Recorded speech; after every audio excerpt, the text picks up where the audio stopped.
Hi, hello, welcome. If you're new here or welcome back, either way, hi. I do not own the fan fiction, nor do I own the fan art. I'm sorry. Um, a little info: you're in third year and about to graduate. With that being said, hopefully you enjoy it. You're killing me, Wine-chan. You're actually killing me. You stuck your tongue out playfully at your boyfriend as you started prancing around him, making him dizzy. He gave up a while ago on trying to track your movements and instead fell for your vibrant energy and your loudness. Come on, Juzo-kun, lighten up a bit. You latched on his arm as he rolled his eyes, but he allowed you to latch onto him like a leech. He always compared you to Bakugo from class 3A, and honestly, you saw it because you can/are just as loud as him. But that's where the comparison ends. That's the only thing you two have in common. You're loud because you're easily excitable, and your hearing isn't great because of your mom.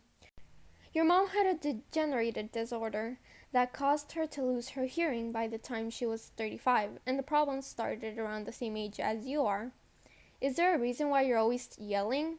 You pouted at him as he frowned at you, but didn't move to push you off of him. Don't be like that, Juzo-kun.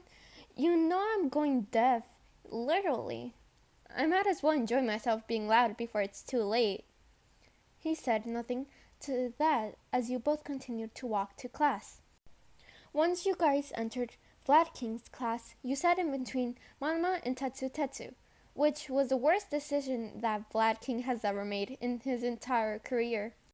Look who decided to finally come into class. It's about time you and Juzo came in. What the hell were the two of you even doing?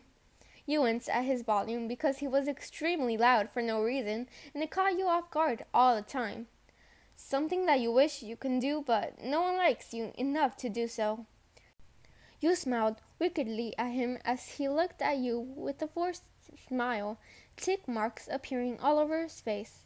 Before he could continue going on a rant that no one was interested in listening to, Kendall came to the rescue and knocked him out. You looked at him as he stayed slumped over his seat just as Vlad King walked in. The first thing he saw was Monoma slumped over his seat and sweat dropped.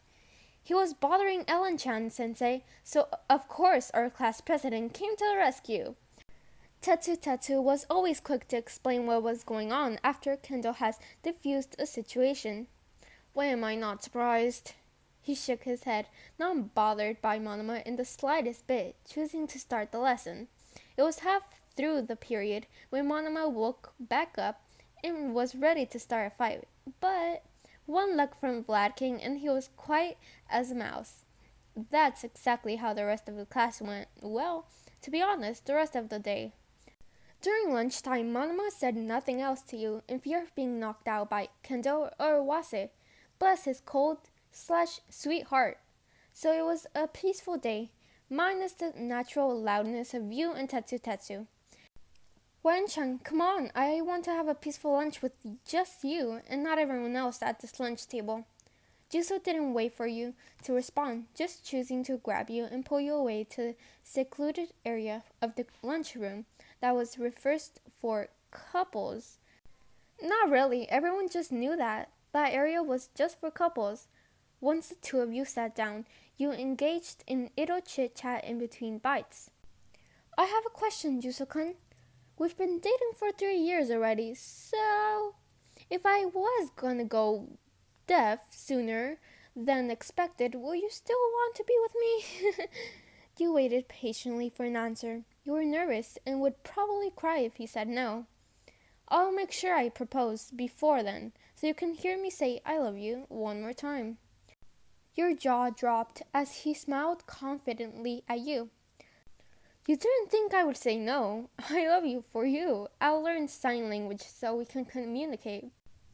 You were stunned into silence, only able to grab his hand and latch onto it for the rest of the lunch period. You don't know what you did to deserve this man, but Kami, thank you. Hello. Also, Kami means God, if you didn't know.